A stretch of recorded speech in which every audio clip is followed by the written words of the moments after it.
Makasih pemirsa, masih mantep digerebek. Sesudem 2 oknum TNI ditetapkan tersangka jeru kasus tewasnya 3 anggota polisi yang tertembak pas gerebek arena sabung ayam di Waikana, Lampung. Siko oknum anggota Brimo Polda Sumsel juga ditetapkan tersangka karena melok judi sabung ayam di TKP tersebut.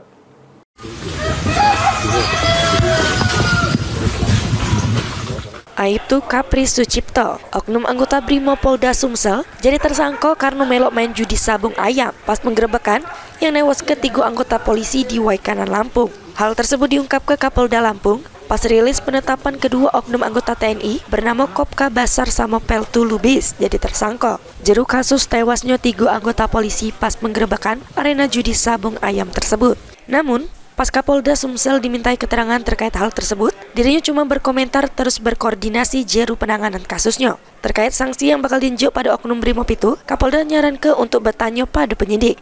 Ya kan di sana, tanya penyidik di sana. Tindakan kita, Jenderal? Ya kan kita pasti koordinasi. Yang nangani pasti kan propam itu kalau lintas Polda ya. Ancamannya seperti apa, Jenderal? Ancamannya tanya sama yang nangani dong. Siap. Jangan sama saya. Siap, Jenderal. Dari hasil pemeriksaan, Aibtu Kapri Sucipto mengakui kenal dengan Kopka Basar serta ngaku sudah membuat video ajakan untuk datang ke arena judi sabung ayam, yang akhirnya berujung terjadinya insiden penembakan tersebut. Mulyadi, PAL TV.